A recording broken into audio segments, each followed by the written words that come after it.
শুরু হলো সব খবর। যমুনা টেলিভিশনের নিয়মিত আয়োজনে আপনাদের সবাইকে স্বাগত জানাচ্ছি। আমি ছোঁয়া খন্দকার। সাংবাদিকতা করতে গিয়েই হত্যার শিকার হয়েছেন গাজীপুরের আসাদুজ্জামান তুহিন। ছিনতাইকারীদের ভিডিও করায় প্রাণ দিতে হয়েছে তাকে। হত্যাকাণ্ডে জড়িত ৮ আসামি গ্রেফতারের পর সংবাদ সম্মেলনে কথা জানান গাজীপুর মেট্রোপলিটন পুলিশ কমিশনার। তুহিনকে সুরক্ষা দিতে না পারায় দুঃখ প্রকাশ করেন তিনি। এদিকে এই হত্যায় জড়িত কেটু মিজান সহ ৭ আসামিকে ২ দিনের রিমান্ড দিয়েছে আদালত। বৃহস্পতিবার রাতে গাজীপুর চৌরাস্তায় শত শত মানুষের সামনে কুপিয়ে হত্যা করা হয় সাংবাদিক আসাদুজ্জামান তুহিনকে। সিসি ফুটেজে হামলাকারীদের চেহারা স্পষ্ট। সেই ফুটেজের সূত্র ধরে ৮ জনকে শনাক্ত করে আইনশৃঙ্খলা বাহিনী। সারাশি যৌথ অভিযান চালিয়ে এদের মধ্যে ৬ জনকে গ্রেপ্তার করে পুলিশ আর ২ জনকে গ্রেপ্তার করে র্যাব ১। এরা সবাই এই হত্যার সঙ্গে সরাসরি জড়িত বলে জানিয়েছে পুলিশ। আসামি গ্রেপ্তার করা আছে, চাপাতি উদ্ধার করা আছে। আমরা বিশ্বাস করি ভিডিও ক্লিপ আছে, প্রত্যক্ষদর্শী আছে। ইভেন এই যে যিনি প্রথম ভিকটিম বাদশাহ, তার আমরা 161 নিয়েছি, 164 করাবো। আমরা মোটামুটি আমাদের এভিডেন্সের সিংহভাগই আমরা পেয়ে গেছি। জিএমপি কমিশনার জানান, গ্রেফতারকৃতরা সংঘবদ্ধ ছিনতাইকারী। হানি ট্র্যাপের মতো ফাঁদে ফেলে বাদশা মিয়া নামে একজনকে। এক পর্যায়ে ওই ব্যক্তিকে কোপানোর দৃশ্য ভিডিও করেন তুহিন। তাতেই ক্ষিপ্ত হয়ে খুন করা হয় এই সাংবাদিককে। এলোপাতারি যখন বাদশা তখন পালিয়ে যায়, এই ভিডিওটি ধারণ করছিল মরহুম সাংবাদিক আসাদুজ্জামান তুহিন। তার এই ভিডিও ধারণটি এই ক্রিমিনালরা দেখে ফেলে। ক্রিমিনালরা যখন বুঝে যায় তাদের এই ক্রাইমটি প্রচারিত হয়ে যাবে, তারা চিহ্নিত হয়ে যাবে, তখন এই আসাদুজ্জামান তুহিনকে সার্চ করে এবং বলে তাকে ভিডিও ডিলিট করতে হবে, তাদেরকে প্রেশার করে এবং তার সাথেও বাগদণ্ডে ধরিয়ে যায়। এক পর্যায়ে তাকেও তার উপরও আক্রমণ চালায়। সে দৌড়ে গিয়ে একটা মুদির দোকানে যায়, সেখানে গিয়ে তাকে উপর কুপিয়ে হত্যা করে। গাজীপুরে অপরাধ বাড়ছে, পুলিশ দায়িত্ব পালনে ব্যর্থ হচ্ছে, সাংবাদিকদের এমন প্রশ্নে জবাব দেন পুলিশ কমিশনার। কমিশনার জানান, ৫ আগস্ট পুলিশ হত্যার ঘটনায় বাহিনীর অনেকে এখনো ট্রমার মধ্যে আছেন। পুলিশ কিন্তু এখনো ট্রমাটাইজ। সেই ট্রমাটাইজ পুলিশকে গিয়ে যদি আগের মতো আপনি পুলিশিং করতে চান, সেটি কিন্তু আমাদের জন্য এখনো সম্ভব হবে না। আমরা কাজ করছি, আমরা দেখাচ্ছি, 24 ঘন্টার মধ্যে আমরা অ্যারেস্ট করেছি। এগুলোকে আপনারা অ্যাপ্রিসিয়েট করেন প্লিজ। গাজীপুর আওয়ামী লীগের সন্ত্রাসীরা নাশকতার চেষ্টা করছে, সেদিকে নজর দিতে গিয়ে নাগরিকদের নিরাপত্তা ঘাটতির কথা জানান কমিশনার। আমাদেরকে সহযোগিতা করেন, আমরা কাজ করতে চাই। রাব্বি সিদ্দিকী, যমুনা নিউজ, গাজীপুর। গাজীপুরের সাংবাদিক আসাদুজ্জামান তুহিন হত্যার সাথে জড়িতদের বিরুদ্ধে সর্বোচ্চ ব্যবস্থা গ্রহণ করা হয়েছে বলে জানিয়েছেন অ্যাটর্নি জেনারেল মোহাম্মদ আসাদুজ্জামান। দুপুরে ঝিনাইদহের শৈলকুপায় পরিবর্তন নামের একটি স্বেচ্ছাসেবী সংগঠনের আয়োজনে বৃক্ষরোপণ কর্মসূচির উদ্বোধন শেষে একথা বলেন তিনি। এ সময় মোহাম্মদ আসাদুজ্জামান আরও বলেন, এই ঘটনায় সরকারের পক্ষ থেকে যা যা করণীয় তা করা হচ্ছে। যদি আর কোনো অভিযোগ থাকে তাহলে আরও পদক্ষেপ নেওয়া হবে বলেও আশ্বাস দেন তিনি। দেশের আইন শৃঙ্খলা পরিস্থিতি ঠিক করতে অন্তর্বর্তী সরকার চেষ্টা চালিয়ে যাচ্ছে বলেও জানান মোহাম্মদ আসাদুজ্জামান। তদন্ত থেকে শুরু করে তাদের বিরুদ্ধে সর্বোচ্চ ব্যবস্থা নেওয়া হয়েছে এবং দ্রুততম সময়ে নেওয়া হয়েছে। আমরা যদি কোনো অভিযোগ থাকে আমাদের পর্যন্ত আসলে আমরা তার জন্য যা যা করণীয় করব। দেশের মানুষ পরিবর্তন চায়, তাই দেশ ও রাজনৈতিক দলের অভ্যন্তরে গণতন্ত্র চর্চার তাগিদ দিলেন বিএনপির ভারপ্রাপ্ত চেয়ারম্যান তারেক রহমান। বলেন, সব ক্ষেত্রে সঠিক ও স্বচ্ছ ব্যবস্থা গড়ে তোলা গেলে জবাবদিহিতা ও গ্রহণযোগ্যতা অর্জন সম্ভব। ডক্টরস অ্যাসোসিয়েশন অব বাংলাদেশ ড্যাবের কাউন্সিল অনুষ্ঠানে এসব কথা বলেন তিনি। আর ওষুধ শিল্প বন্ধ হওয়ার উপক্রম হবে এমন সব নীতি প্রণয়ন থেকে অন্তর্বর্তী সরকারকে সরে আসার আহ্বান জানান বিএনপি মহাসচিব। রাজধানীর উইলস লিটল ফ্লাওয়ার স্কুলে একদিকে ভোট চেয়ে লিফলেট বিতরণ, আরেকদিকে নানা পরিষদের নামে স্লোগান। দেয়ালে ঝুলছে বিভিন্ন প্রার্থীর পরিচিত সম্বলিত ফেস্টুন। এ যেন চিরচেনা নির্বাচনী পরিবেশের আগেই আরেক ভোটের উত্তাপ। দীর্ঘ 6 বছর পর আয়োজন করা হয় বিএনপিপন্থী চিকিৎসকদের সংগঠন ডায়াবেরি কাউন্সিল। প্রায় 3000 কাউন্সিলরের এই সংগঠনের নির্বাচনে লড়াই করছে সাবেক 2 সভাপতি AKM আজিজুল হক ও হারুন আল রশিদের নেতৃত্বে 2 প্যানেল। ভোটের আগে সাধারণ সভায় বিএনপি মহাসচিব বলেন, পারস্পরিক হিংসায় ধ্বংস হয়ে যাচ্ছে দেশের বিভিন্ন সেক্টর। সমালোচনা করেন দেশের ওষুধ শিল্প নিয়ে সরকারের উদ্যোগের। বর্তমান সরকারের যিনি সহকারী উপদেষ্টা আছেন চিকিৎসা স্বাস্থ্য মন্ত্রণালয়ে, তিনি এমন কতগুলো ব্যবস্থা আইন দিচ্ছেন যাতে করে ইন্ডাস্ট্রি বন্ধ হয়ে যাওয়ার উপক্রম। অনুষ্ঠানে বিএনপির ভারপ্রাপ্ত চেয়ারম্যান তারেক রহমান কথা বলেন গণতন্ত্র ও আইনের শাসন নিয়ে। বলেন, এতদিন নানা সীমাবদ্ধতার কারণে দলের অভ্যন্তরে গণতন্ত্রের চর্চা করতে পারেনি বিএনপি। 50 বছরেরও বেশি সময় হয়েছে আমরা হাঁটি করেও বারে বারে বাধাগ্রস্ত হয়েছি গণতান্ত্রিক প্রক্রিয়াকে চালু করতে। গণতন্ত্রের ভিতকে ধীরে ধীরে আমাদেরকে মজবুত করে গড়ে তুলতে হবে। সেটি বাংলাদেশের সকল পর্যায়, স্থানীয় সরকার পর্যায় থেকে শুরু করে জাতীয় পর্যায় পর্যন্ত, এবং অবশ্যই দলের ভেতরে সকল পর্যায়ে, সকল ইউনিট পর্যায়ে পর্যায়ক্রমিকভাবে আমাদেরকে চেষ্টা করে গড়ে তুলতে হবে। তিনি বলেন, সংস্কারের 99%ই বিএনপির 31 দফায় রয়েছে। ক্ষমতা এলে সবাইকে নিয়ে সংস্কার প্রক্রিয়া শেষ করবে তার দল। এই যে যত রিফর্ম নিয়ে কথা হচ্ছে, তার 99% রিফর্ম এই প্রস্তাবনাগুলো জাতির সামনে আজকে থেকে প্রায় 2.5 বছর আগে বাংলাদেশ জাতীয়তাবাদী দল জাতির সামনে উপস্থাপন করেছিল। আমরা যদি একটি সঠিক স্বচ্ছ সিস্টেম ধীরে ধীরে গড়ে তুলতে পারি, তাহলে আমরা একটি অ্যাকাউন্টেবিলিটি গড়ে তুলতে পারব। আসুন না, আমরা জানি সব সমস্যার সমাধান হবে না, তারপরেও চেষ্টা তো করি, শুরু তো করি। এ সময় খালেদা জিয়ার চিকিৎসায় দেশের চিকিৎসকদের অসামান্য অবদানের কথা কৃতজ্ঞ চিত্তে স্মরণ করেন তারেক রহমান। আমরা তো অন্তত শুরু করি। আরিফিন শাকিল, যমুনা নিউজ, ঢাকা। নির্বাচনের সুষ্ঠু ও নিরপেক্ষ পরিবেশ তৈরি করতে না পারলে প্রধান উপদেষ্টা ডক্টর মোহাম্মদ ইউনূসের দায়িত্ব থেকে সরে যাওয়া উচিত বলে মনে করেন এবি পার্টির চেয়ারম্যান মুজিবুর রহমান মঞ্জু। সুষ্ঠু নির্বাচন না হলে দেশ আবারও এক ভয়াবহ সংকটের দিকে যাবে বলেও শঙ্কা তার। ডিবেট ফর ডেমোক্রেসি আয়োজিত ছায়া সংসদ বিতর্ক প্রতিযোগিতায় এসব কথা বলেন তিনি। এ সময় প্রত্যেক নাগরিক যেন নির্বিঘ্নে পছন্দের প্রার্থীকে ভোট দিতে পারে, সেজন্য লেভেল প্লেইং ফিল্ড নিশ্চিতের আহ্বান জানানো হয়।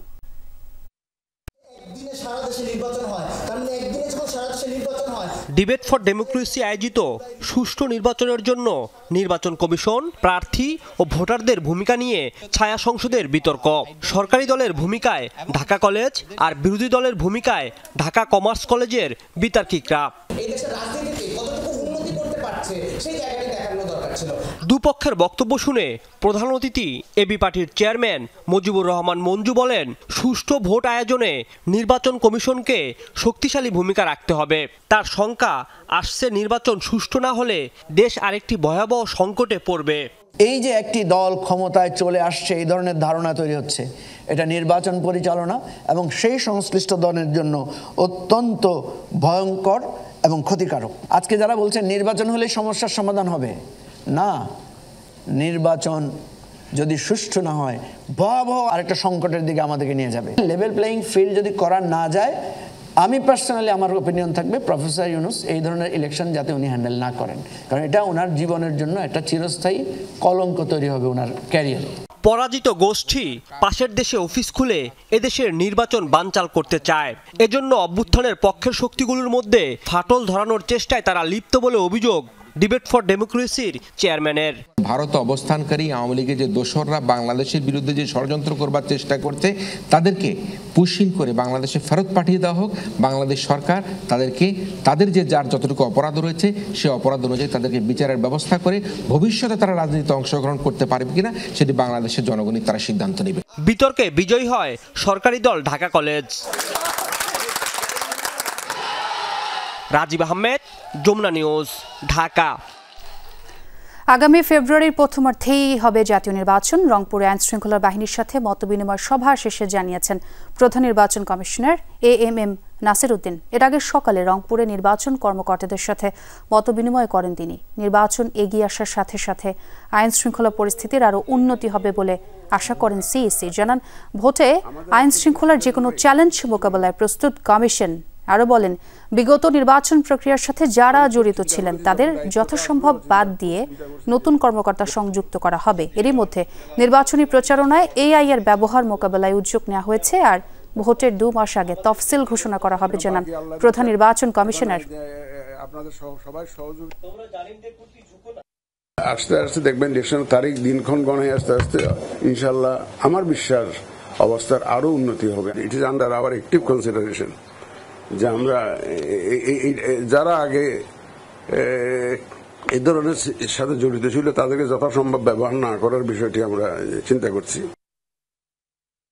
ঢাকা বিশ্ববিদ্যালয়ের ছাত্র রাজনীতি নিষিদ্ধ ইস্যুতে হল প্রভোস্ট স্ট্যান্ডিং কমিটির সঙ্গে বৈঠক করছেন উপাচার্য ডক্টর অধ্যাপক নিয়াজ আহমেদ খান ও প্রক্টর অধ্যাপক সাইফুদ্দিন আহমেদ। দুপুরে এই বৈঠক শুরু হয়। এর আগে ঢাবি শাখা ছাত্রদলের বিভিন্ন হল ইউনিটে আহ্বায়ক কমিটি ঘোষণার প্রতিবাদে শুক্রবার দুপুর থেকে উত্তপ্ত হয়ে ওঠে ক্যাম্পাস। পরে দিবাগত রাত 12টার পর মিছিল নিয়ে টিএসসির রাজু ভাস্কর্যে একত্রিত হন বিভিন্ন হলের শিক্ষার্থীরা। এ সময় শিক্ষার্থীরা হলে ছাত্র রাজনীতি বন্ধের দাবি জানান। শিক্ষার্থীদের তোপের মুখে হলে ছাত্র রাজনীতি নিষিদ্ধ থাকবে বলে মৌখিকভাবে জানিয়ে দেন উপাচার্য অধ্যাপক ডক্টর নিয়াজ আহমেদ খান। পরে প্রক্টর সাইফুদ্দিন আহমেদ স্পষ্টভাবে ঘোষণা দেন যে বিশ্ববিদ্যালয়ের আবাসিক হলে প্রকাশ্য ও গুপ্ত রাজনীতি নিষিদ্ধ থাকবে।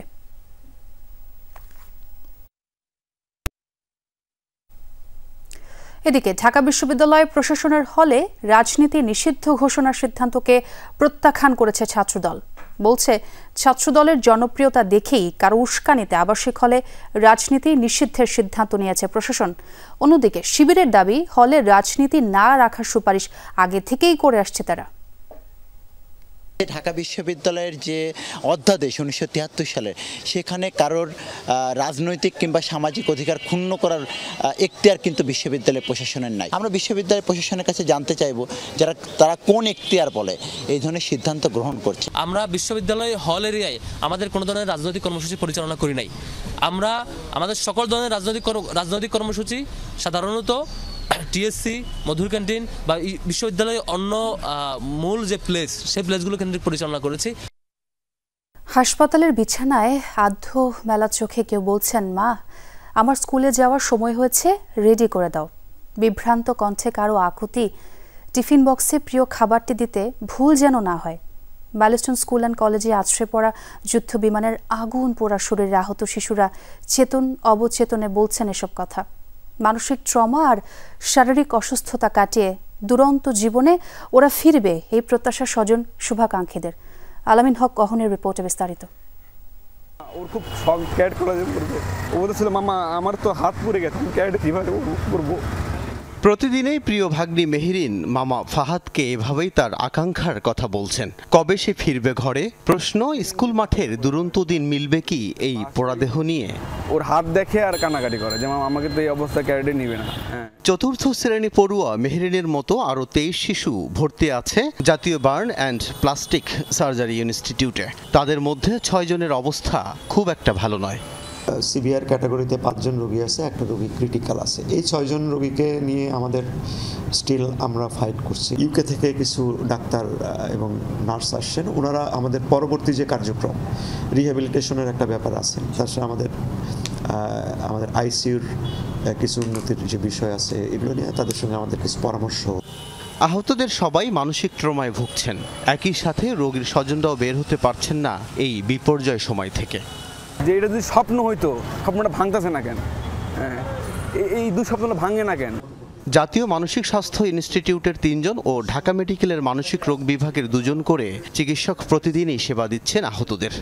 একেবারে নিয়মিতভাবে 3 বেলা করে তাদেরকে মানসিকভাবে মানসিক স্বাস্থ্যের ব্যাপারটা চিন্তা করে তাদেরকে থেরাপি দেওয়া হচ্ছে। বোথ অ্যাটেন্ডেন্ট মানে যাদের পেশেন্টের গার্ডিয়ান এবং পেশেন্ট সবাইকে কিন্তু দেওয়া হচ্ছে। এটা কিন্তু অব্যাহত আছে এবং এটা থাকবে যতদিন পর্যন্ত এই সমস্যাটা থাকবে। এই হাসপাতালে এখন পর্যন্ত 205 জন চিকিৎসা নিয়েছেন। শনিবার পর্যন্ত 3 নারী ও 23 শিশু সহ 26 জন চিকিৎসা নিচ্ছেন। 12 বছর বয়সী এক শিশু আছে আইসিইউতে। এছাড়াও সম্মিলিত সামরিক হাসপাতালে চিকিৎসা নিচ্ছেন 5 জন, জাতীয় মানসিক স্বাস্থ্য ইনস্টিটিউটে ভর্তি আছেন আরও একজন। আল আমিন হক অহন, যমুনা নিউজ, ঢাকা। আজ বিকেল 3টায় মিরপুরের হোম অফ ক্রিকেটে শুরু হয়েছে বিসিবির বোর্ড সভা। মোট 14টি এজেন্ডা আছে এবারের সভাতে। গুরুত্বপূর্ণ ইস্যুগুলোর মধ্যে নিশ্চিতভাবে শীর্ষে থাকবে দুদকের তদন্ত রিপোর্ট। সে সাথে বিপিএল নিয়েও গুরুত্বপূর্ণ সিদ্ধান্ত হবে বৈঠকে। সভাতে কিছু গুরুত্বপূর্ণ পদের নিয়োগ চূড়ান্ত হতে পারে। প্রধান অর্থ কর্মকর্তা সিএফও নিয়োগ চূড়ান্ত হতে পারে। টার্ফ ম্যানেজমেন্টের প্রধান হিসেবে টনি হ্যামিংয়ের নিয়োগ চূড়ান্ত হবে। অনুমোদন দেওয়া হবে সাইমন টফেলের আম্পায়ার পরামর্শক হিসেবে যোগদানের বিষয়টিও। সেই সাথে আলোচনা হবে নেদারল্যান্ড সিরিজ ও এনসিএল নিয়েও। ওয়েস্ট ইন্ডিজ পাকিস্তান ওয়ানডে সিরিজের খবর। সিরিজের প্রথম ম্যাচে উইন্ডিজকে 5 উইকেটে হারিয়েছে পাকিস্তান। ট্রিনিদাদের ব্রায়ান লারা স্টেডিয়ামে আগে ব্যাট করে 1 ওভার আগেই 280 রানে গুটিয়ে যায় ক্যারিবিয়ানদের ইনিংস। জবাবে 7 বল আগেই 5 উইকেট হারিয়ে জয়ের বন্দরে পৌঁছে যায় পাকিস্তান। টস হেরে ব্যাট করতে নেমে শুরুতেই ব্র্যান্ডন কিংকে হারিয়ে ধাক্কা খায় স্বাগতিকরা। তবে লুইস কার্টি জুটিতে কিছুটা ঘুরে দাঁড়ায় উইন্ডিজ। কার্টি 30 করে আউট হলেও 50 হাঁকান লুইস। এরপর 50-র দেখা পান আরও 2 ক্যারিবিয়ান, শাই হোপ ও রাস্টন চেজ। শেষ দিকে গুডাকিশ মতির ক্যামিওতে 280 রানের পুঁজি পায় উইন্ডিজ। পাকিস্তানের হয়ে শাহিন আফ্রিদি নেন 4 উইকেট। জবাবে শুরুটা ভালো হয়নি পাকিস্তানেরও। তবে আবদুল্লাহ শফিকের 29 ও বাবর আজমের 47 রানের পর 50 হাঁকান মোহাম্মদ রিজওয়ান। এরপর লোয়ার মিডল অর্ডারে হাসান নওয়াজ ও হুসাইন তালাতের দুর্দান্ত জুটিতে জয় পায় পাকিস্তান। 63 রানের অপরাজিত ইনিংসে অভিষেকেই ম্যাচ ছুড়া হন নওয়াজ। দেশের রাজনৈতিক প্রেক্ষাপটে সবচেয়ে কলঙ্কময় অধ্যায় শেখ হাসিনার দুঃশাসন, এমনটাই মন্তব্য করেছেন বিএনপির স্থায়ী কমিটির সদস্য অবসরপ্রাপ্ত মেজর হাফিজউদ্দিন আহমদ বীর বিক্রম। দুপুরে খুলনা প্রেস ক্লাবে এক আলোচনা সভায় তিনি আরও বলেন, গেল 3টি নির্বাচনের নামে প্রহসন করে রাষ্ট্র ক্ষমতায় বসে পতিত প্রধানমন্ত্রী শেখ হাসিনা রাজনীতির নামে সে সময় দুর্বৃত্তায়ন হয়েছে বলেও মন্তব্য করেন তিনি। হাফিজউদ্দিন আরও দাবি করেন, সুবিধাবাদী রাজনৈতিক দলগুলোই নির্বাচন চায় না। এ কারণে দেশের জনগণ বোঝে না, সেই পিআর পদ্ধতিই চায় তারা। জনগণ দীর্ঘদিন ধরে যে পদ্ধতিতে জনপ্রতিনিধি নির্বাচন করছে, বিএনপি সেই পদ্ধতিতেই ভোট চায় বলেও জানান তিনি।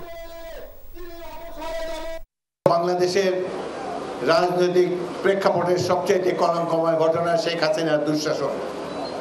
3-4টি নির্বাচনের নামে প্রহসন মঞ্চস্থ করে তিনি এই দেশে আওয়ামী লীগকে একদল দুর্বৃত্তকে রাষ্ট্র ক্ষমতায় বসিয়ে দিলেন। রাজনীতি করেছেন তিনি ব্যাপক দুর্বৃত্তায়ন। এই দেশের মানুষ ভোট দেওয়া কাকে বলে ভুলেই গিয়েছে। পার্বত্য অঞ্চল নিয়ে আন্তর্জাতিক ষড়যন্ত্র চলছে অনেক আগে থেকেই। সেই পরিকল্পনার অংশ হিসেবে বাংলাদেশের ভূখণ্ড ব্যবহার করতে চায় ষড়যন্ত্রকারীরা, এমন অভিযোগ করেছেন বিএনপির স্থায়ী কমিটির সদস্য সালাউদ্দিন আহমদ। জাতীয় এবং আন্তর্জাতিক ষড়যন্ত্র ব্যর্থ করে দিতে সবাইকে সজাগ থাকার আহ্বান জানান তিনি। দুপুরে সিরডাপে আদিবাসী দিবস উপলক্ষে আদিবাসী, ক্ষুদ্র নৃগোষ্ঠী এবং জাতীয় নিরাপত্তা শীর্ষক গোলটেবিল আলোচনা। উঠে আসে পাহাড়ে সংঘাত, দ্বন্দ্বের ইতিহাস। পাহাড়ে অস্থিরতা টিকিয়ে রাখতে বাংলাদেশের ভূখণ্ডকে ব্যবহার করার পরিকল্পনা চলছে আন্তর্জাতিকভাবে, এমন অভিযোগ করেন বিএনপির স্থায়ী কমিটির সদস্য সালাউদ্দিন আহমেদ। তিনি আরও বলেন, ফ্যাসিবাদ বিরোধী যে ঐক্য তৈরি হয়েছে তা টিকিয়ে রাখতে হবে। এই অপশক্তি এখনও বাংলাদেশের জন্য হুমকি বলে সতর্ক করেন তিনি। দেশের সার্বভৌমত্ব ও অখণ্ডতার জন্য সবাইকে ঐক্যবদ্ধ থাকার আহ্বানও জানান। হিল ট্র্যাক্স নিয়ে একটি আন্তর্জাতিক পরিকল্পনা বিভিন্ন সময় থেকে চালু আছে এবং সেটা অনেক পুরনো। সেই বিষয়ে আমাদেরকে সজাগ থাকতে হবে। আমাদের মধ্যে জাতীয় এবং আন্তর্জাতিকভাবে কোনো রকমের কোনো ষড়যন্ত্র কার্যকর না হতে পারে, সেজন্য সবাইকে, যারা সচেতন মহল, তাদের সবাইকে চেষ্টা চালাতে হবে। অনুষ্ঠানে আলোচকরা বলেন, ক্ষুদ্র নৃগোষ্ঠীগুলো নয়, মূল সমস্যা সশস্ত্র গোষ্ঠীগুলো। বাঙালি ও পাহাড়ির মাঝে বিভেদ দূর করার তাগিদ দেন তারা। আহ্বান এসব গোষ্ঠীগুলোকে নিয়ে রাজনীতি না করার। পার্বত্য চট্টগ্রামকে ভিন্ন চিন্তা করা, আমাদের যারা এইখানে সমতলে বসবাস করি সম্মিলিতভাবে আমরা তাদেরকে সাথে নিয়ে সমস্যার সমাধান করার চেষ্টা করি, তাহলে এটা অবশ্যই সমাধান হবে। লাভলি বিথি, যমুনা নিউজ, ঢাকা। সপ্তাহ জুড়ে ইউক্রেনের বেশ কয়েকটি স্থানে একসাথে হামলা চালিয়েছে রাশিয়া। শুক্রবার এই তথ্য নিশ্চিত করে মস্কো। রুশ প্রতিরক্ষা মন্ত্রণালয় জানায়, ইউক্রেনের গুরুত্বপূর্ণ কমান্ড পোস্ট, বিমানবন্দর আর ভাড়াটে সেনাদের অস্থায়ী বিমান ঘাঁটিতে হামলা চালিয়েছে মস্কো। দাবি ওঠে দুটি সামরিক ঘাঁটি দখল সহ ১৫০০-এর বেশি ইউক্রেনীয় ড্রোন ধ্বংসের পাশাপাশি শত্রুপক্ষের ৩টি ড্রোন বোটও ধ্বংস করা হয়েছে বলে জানায় দেশটির প্রতিরক্ষা মন্ত্রণালয়। অপরদিকে ক্রাইমিয়াতে রুশ সেনাদের ওপর নিখুঁত হামলা চালানোর দাবি করে ইউক্রেন। দেশটির প্রতিরক্ষা মন্ত্রণালয় থেকে দাবি করা হয় রাশিয়ার সর্বাধুনিক ইয়েনিসেই রাডার সিস্টেম ধ্বংস করেছে ইউক্রেনের স্পেশাল ফোর্স। রাশিয়ার প্রেসিডেন্ট ভ্লাদিমির পুতিনের সাথে মার্কিন প্রেসিডেন্ট ডোনাল্ড ট্রাম্পের বহুল প্রতীক্ষিত বৈঠক অনুষ্ঠিত হবে আগামী ১৫ আগস্ট। ইউক্রেন যুদ্ধ বন্ধে আলোচনায় আলাস্কায় মুখোমুখি হবেন দুই নেতা। শুক্রবার নিজেই এই তথ্য জানালেন মার্কিন প্রেসিডেন্ট। ওভাল অফিসে আর্মেনিয়া আজারবাইজান চুক্তির পর আয়োজিত সংবাদ সম্মেলনেই তিনি এই ইঙ্গিত দেন। জানান যুদ্ধবিরতি চুক্তির খুব কাছাকাছি রাশিয়া ইউক্রেন। পরে ট্রুথ সোশ্যালে দেয়া পোস্টে পুতিনের সাথে বৈঠক আয়োজনের কথা নিশ্চিত করেন তিনি। দ্বিতীয় মেয়াদে মার্কিন প্রেসিডেন্ট হিসেবে দায়িত্ব নেওয়ার পরই মস্কো কিয়েভ সংঘাত বন্ধে কূটনৈতিক নানা পদক্ষেপ নিয়েছেন ট্রাম্প। রাশিয়ার ওপর নতুন নিষেধাজ্ঞার হুমকিও দিয়েছেন। গত বুধবার মস্কোয় পুতিনের সাথে বৈঠক করেন বিশেষ মার্কিন প্রতিনিধি স্টিভ উইটকফ। উভয় পক্ষ আলোচনাকে ফলপ্রসূ আখ্যা দেয়। নোয়াখালীর হাতিয়ায় ফেরি চালুর দাবিতে মানববন্ধন করেছে হাতিয়াবাসী।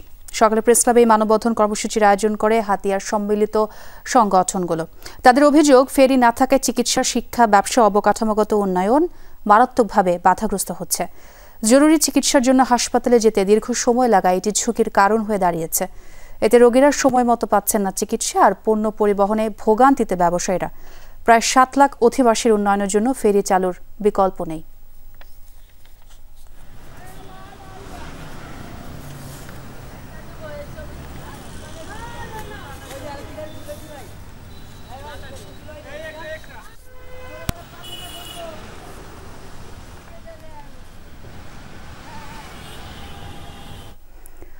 চট্টগ্রামের স্বামীর হাতে খুন হয়েছে গার্মেন্টস কর্মী স্ত্রী। নেশা করার জন্য টাকা দিতে অপারগতা প্রকাশ করা এমন হত্যাকাণ্ড বলছে পুলিশ। ঘটনার পর অভিযান চালিয়ে ঘাতক স্বামীকে গ্রেফতার করেছে পুলিশ। মাকে এমন নৃশংসভাবে হত্যার দৃষ্টান্তমূলক বিচার চান ছেলে। ঘটনার সূত্রপাত মূলত মাদকের টাকা নিয়ে। শুক্রবার রাতে আসামি বেল্লাল নেশা করার টাকা চাইলে অপারগতা প্রকাশ করে স্ত্রী আসমা আক্তার। বাকবিতণ্ডার এক পর্যায়ে লোহার রড দিয়ে স্ত্রীর মাথায় আঘাত করে। মৃত্যু নিশ্চিত হলে পালিয়ে যায় ঘাতক স্বামী বেল্লাল।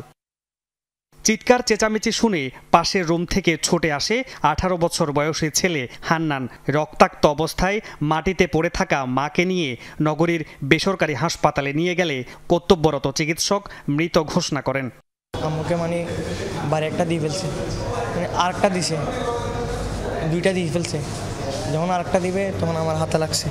আমার বাবা আমার সামনে আমার মাকে মারছে, সেজন্য এটার যথেষ্ট বিচার চাই।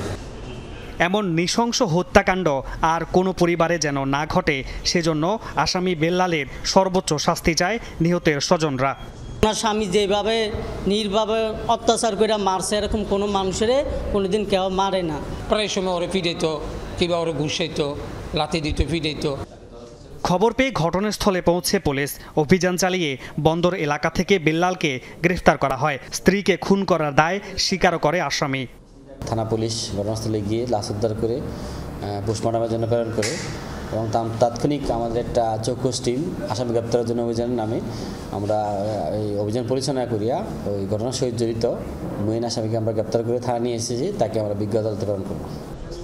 হত্যাকাণ্ডের পর নিহতের ছেলে বাবা বেল্লাল হোসেনকে আসামি করে বন্দর থানায় একটি হত্যা মামলা করে। নিহত আসমা আক্তারের বাড়ি ভোলা জেলায়।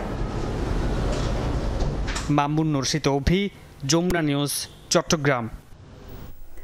নোয়াখালীর হাতিয়ার ফেরি চালুর দাবিতে মানববন্ধন করেছে হাতিয়াবাসী। সকালে প্রেস ক্লাবে মানববন্ধন কর্মসূচির আয়োজন করে হাতিয়ার সম্মিলিত সংগঠনগুলো। তাদের অভিযোগ ফেরি না থাকায় চিকিৎসা, শিক্ষা, ব্যবসা, অবকাঠামোগত উন্নয়ন মারাত্মকভাবে বাধাগ্রস্ত হচ্ছে। জরুরি চিকিৎসার জন্য হাসপাতালে যেতে দীর্ঘ সময় লাগায় এটি ঝুঁকির কারণ হয়ে দাঁড়িয়েছে।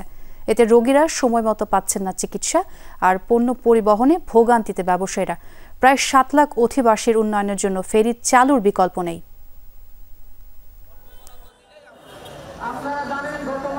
যাতায়াত সমস্যার কারণে আমাদের হাতিয়ার রোগীদের নিয়ে, মাদের নিয়ে, শিশুদের নিয়ে, বৃদ্ধ বাবাদের নিয়ে আমরা মৃত্যুর মুখে ধাবিত হতে হয়। যদি ফেরি সমস্যার সমাধান হয় তাহলে হাতিয়ার মূল অবকাঠামো পরিবর্তন হবে। ফিজিবিলিটি স্টাডি করা হয়েছে এবং সকল ধরনের প্রক্রিয়া শেষ, এখন শুধুমাত্র বরাদ্দটা বাকি। যদি 28 কোটি টাকা বরাদ্দ দেওয়া না হয় অতি দ্রুত সময়ের মধ্যে আমরা সচিবালয়ের সামনে দাঁড়িয়ে আমরা প্রয়োজনে গণছাতা তোলা শুরু করবো ইনশাল্লাহ। ভেনেজুয়েলার প্রেসিডেন্ট নিকোলাস মাদুরোকে ধরিয়ে দিতে পারলে $50 মিলিয়ন মার্কিন পুরস্কার দেওয়ার ঘোষণা দিয়েছে যুক্তরাষ্ট্র। তার বিরুদ্ধে মাদক চোরাচালান কারবারে জড়িত থাকার অভিযোগ এনেছে ওয়াশিংটন। এর আগে $25 মিলিয়ন পুরস্কারের ঘোষণা দিলেও বর্তমানে তা দ্বিগুণ করার সিদ্ধান্ত নিয়েছে দেশটি। মাদুরোকে আখ্যা দিয়েছে বিশ্বের অন্যতম প্রভাবশালী মাদক ব্যবসায়ী হিসেবে। নতুন এই ঘোষণাকে রাজনৈতিক প্রচারণার অংশ বলছেন ভেনেজুয়েলার পররাষ্ট্রমন্ত্রী ইভান গিল। এই কার্যক্রমকে অযৌক্তিক বলেও আখ্যা দেন তিনি। বহুদিন ধরেই বিভিন্ন কারণে মাদুরোর সমালোচনা করে আসছেন মার্কিন প্রেসিডেন্ট ডোনাল্ড ট্রাম্প। যুক্তরাষ্ট্রের জর্জিয়ায় বন্দুকধারী গুলিতে নিহত হয়েছেন এক পুলিশ কর্মকর্তা। সন্দেহভাজন হামলাকারীরও মরদেহ উদ্ধার করা হয়েছে। শুক্রবার আটলান্টার এমোরি বিশ্ববিদ্যালয়ে হয়েছে এই ঘটনা। ক্যাম্পাসে ঢুকে গোলাগুলি শুরু করে ওই ব্যক্তি। খবর পেয়ে দ্রুতই অভিযানে নামে পুলিশ। সে সময় গুলিবিদ্ধ হয়ে মৃত্যু হয় ওই কর্মকর্তার। বিশ্ববিদ্যালয়ের পাশের একটি ভবনের 2য় তলা থেকে উদ্ধার হয়েছে সন্দেহভাজনের মরদেহ। তবে তার মৃত্যু পুলিশের গুলিতে নাকি আত্মহত্যা তা নিশ্চিত জানা যায়নি। এই ঘটনায় বেসামরিক কেউ হতাহত হয়নি। হামলায় আর কারো জড়িত থাকার প্রমাণ মেলেনি। স্ত্রী ও 3 সন্তান রেখে গেছেন নিহত পুলিশ কর্মকর্তা। রাজধানীর মহাখালী ফ্লাইওভারের ডিভাইডারের সঙ্গে প্রাইভেট কারের ধাক্কায় 2 জন নিহত হয়েছেন। শুক্রবার রাতে এই ঘটনা ঘটে। জানা যায় গাড়িটিতে 3 জন ছিল। দুর্ঘটনায় প্রথমে গাড়িটিতে আগুন লেগে যায়। পরবর্তীতে তেজগাঁও ফায়ার সার্ভিসের সদস্যরা এসে আগুন নিয়ন্ত্রণে আনে। বর্তমানে আহত একজন কুর্মিটোলা জেনারেল হাসপাতালে চিকিৎসাধীন রয়েছেন। নিহত একজন ব্যক্তির মরদেহ ঢাকা মেডিকেল কলেজ হাসপাতালে এবং অপর ব্যক্তির মরদেহ কুর্মিটোলা জেনারেল হাসপাতালে আছে। পুলিশ জানায় নিয়ম অনুযায়ী পরবর্তী আইনানুগ ব্যবস্থা নেওয়া হবে। স্কুল ছাত্র রিফাত হত্যা মামলার আসামিদের গ্রেফতারের দাবিতে সংবাদ সম্মেলন করেছে রিফাতের পরিবার। সকালে চট্টগ্রাম প্রেস ক্লাবে সংবাদ সম্মেলনে পরিবারের পক্ষে লিখিত বক্তব্য পাঠ করেন রিফাতের বড় ভাই রিয়াদুর রহমান। তিনি বলেন, আমার ছোট ভাই বিভিন্ন সময় অন্যায়ের প্রতিবাদ করায় গত 21 মে প্রকাশ্যে নৃশংসভাবে খুন করে চট্টগ্রামের সন্দ্বীপের সারিকাইট ইউনিয়নের ত্রাস রাজু বাহিনীর প্রধান শওকত আলী রাজু ও তার বাহিনী। তারা ক্ষোভ প্রকাশ করে বলেন, আসামিরা জামিনে এসে আমাদেরকে বারবার প্রাণনাশের হুমকি দিচ্ছে। তাই অবিলম্বে আসামিদের গ্রেফতার ও বিচারের আওতায় আনার দাবি জানান রিফাতের পরিবার। আগামী নির্বাচন জুলাই সনদের অধীনে হতে হবে, এই দাবি জানিয়েছে এবি পার্টি। দলের সাধারণ সম্পাদক আসাদুজ্জামান ফুয়াদ বলেন, জুলাই সনদের আইনি বাস্তবায়ন থাকতে হবে। সকালে জুলাই ঘোষণাপত্র, সনদ ও নির্বাচন নিয়ে প্রেস ব্রিফিংয়ে এই দাবি জানায় দলটি। আসাদুজ্জামান ফুয়াদ অভিযোগ করেন, ঘোষণাপত্রে কিছু দলকে খুশি করা হয়েছে। আওয়ামী লীগের বয়ান দিয়েই ঘোষণাপত্র শুরু করে 24-এর অভ্যুত্থানকে খাটো করা হয়েছে। তিনি বলেন, নির্বাচন যত এগিয়ে আসবে তত বাড়বে নির্বাচন কেন্দ্রিক সহিংসতা। আর নির্বাচন কমিশন যে গতিতে এগোচ্ছে সেটা নিয়েও অসন্তোষ প্রকাশ করেন এবি পার্টির সাধারণ সম্পাদক।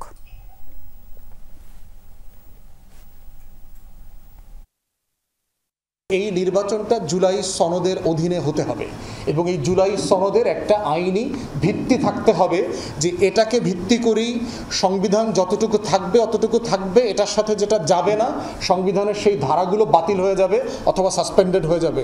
নেক্সট পার্লামেন্ট সেটা ডিসাইড করবে কি হবে না হবে। আগামীর বাংলাদেশে মসজিদ কমিটি হবে রাজনৈতিক প্রভাব মুক্ত, এমন ঘোষণা দিয়েছেন ধর্মোপদেষ্টা ডক্টর আফম খালিদ হোসেন। সকালে রাজধানীর বিএমএ মিলনায়তনে আয়োজিত শানে সাহাবা জাতীয় খতিব ফাউন্ডেশনের জাতীয় কনফারেন্সে তিনি একথা বলেন। উপদেষ্টা জানান, মসজিদ কমিটির স্বৈরাচারী আচরণ বন্ধে মসজিদ ব্যবস্থাপনা নীতিমালা প্রস্তুত করা হয়েছে। শিগগিরই মন্ত্রণালয় থেকে গেজেট প্রকাশ করা হবে। তিনি জানান, বায়তুল মোকাররম মসজিদ সংস্কারে 190 কোটি টাকা বরাদ্দ দিয়েছে সরকার। মূল কাঠামো ঠিক রেখে সৌন্দর্য বর্ধন ও মেরামতের কাজ করা হবে। বায়তুল মোকাররমের জন্য 190 কোটি টাকা আমি বরাদ্দ করিয়েছি। 190 কোটি টাকা মূল কাঠামো ঠিক রেখে টাকা সার হয়ে যাচ্ছে। আমি উদ্বোধন করতে যাব। এটাকে অরিজিনাল কাঠামো ঠিক রেখে বিউটিফিকেশন করে দেব।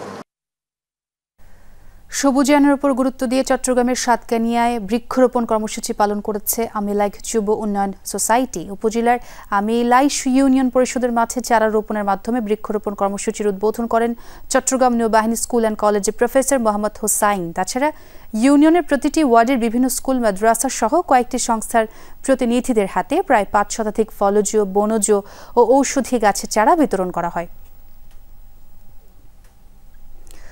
উদ্বোধন হলো রোবটিক ফেস্ট 2025-এর। সকালে ঢাকা বিশ্ববিদ্যালয়ের pro-VC professor doctor Mamun Ahmed এই ফেস্টের উদ্বোধন করেন। বলেন, কঠিন পৃথিবীতে জীবন সহজ করার জন্য বিজ্ঞানের ব্যবহার করতে হবে। বিজ্ঞানের বাস্তব ভিত্তিক ব্যবহারের উপর নির্ভর করবে আগামী দিনের জীবন। এই রোবটিক ফেস্টে 200টি টিমে প্রায় 900 প্রতিযোগী অংশগ্রহণ করছে। ঢাকা বিশ্ববিদ্যালয় সহ অন্যান্য বিশ্ববিদ্যালয় ও স্কুল কলেজের শিক্ষার্থীরা আছেন এই আয়োজনে।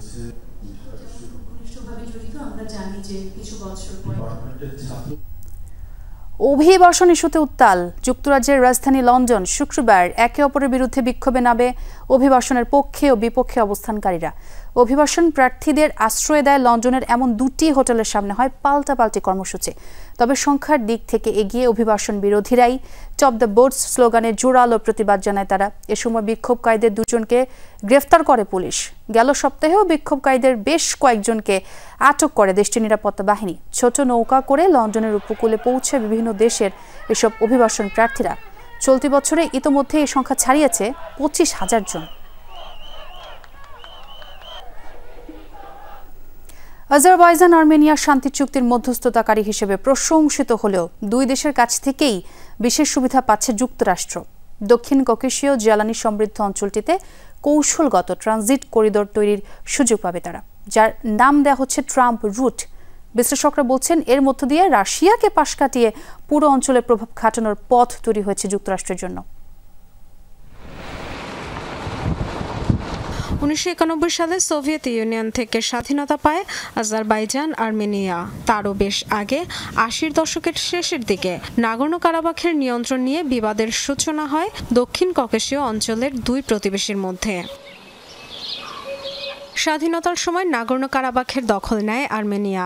2023 সালে পুনরায় অঞ্চলটির নিয়ন্ত্রণ নেয় আজারবাইজান। এর মধ্যে কয়েক দফায় রক্তক্ষয়ী সংঘাত হয় 2 দেশের মধ্যে। সোভিয়েত থেকে মুক্ত হলেও বরাবরই রাশিয়ার প্রভাব ছিল অঞ্চলটিতে। 2 দেশের মধ্যে সবশেষ চুক্তিরও মধ্যস্থতাকারী ছিলেন রুশ প্রেসিডেন্ট ভ্লাদিমির পুতিন। এবারও মস্কো আগ্রহ দেখালেও তাতে সাড়া দেয়নি কোনো পক্ষ। উল্টো পুতিনকে সাইডলাইনে সরিয়ে প্রবেশ করেছে যুক্তরাষ্ট্র। আর্মেনিয়া আজারবাইজান শান্তি চুক্তির পাশাপাশি উভয় দেশের সাথে করিডোর ও বাণিজ্য ইস্যুতে পৃথক চুক্তি করেছে ট্রাম্প প্রশাসন। এর মধ্য দিয়ে জ্বালানি সমৃদ্ধ অঞ্চলটিতে উন্নয়ন কর্মসূচি পরিচালনায় বিশেষ অধিকার পাচ্ছে ওয়াশিংটন। চুক্তির অংশ হিসেবে একটি করিডোর তৈরিতে সহায়তা করবে যুক্তরাষ্ট্র, যার নাম হবে Trump route for international peace and prosperity, সংক্ষেপে ট্রিপ। আজারবাইজান ও এর স্বায়ত্তশাসিত ছিটমহল নাকশিভানকে যুক্ত করবে এটি। আর্মেনীয় আইন অনুযায়ী পরিচালিত হলেও করিডোরটি লিজ নিবে যুক্তরাষ্ট্র, পাবে অবকাঠামো ও ব্যবস্থাপনার দায়িত্ব। রাশিয়া, তুরস্ক ও ইরানের প্রতিবেশী অঞ্চলটিতে নজরদারি ও প্রভাব বিস্তারেও কৌশলগত সুবিধা পাবে যুক্তরাষ্ট্র। ডরথি দাস্ট্রিন, যমুনা নিউজ। দর্শক, এ ছিল আজকের সব খবরের আয়োজন। এতক্ষণ যারা সঙ্গে ছিলেন সবাইকে ধন্যবাদ।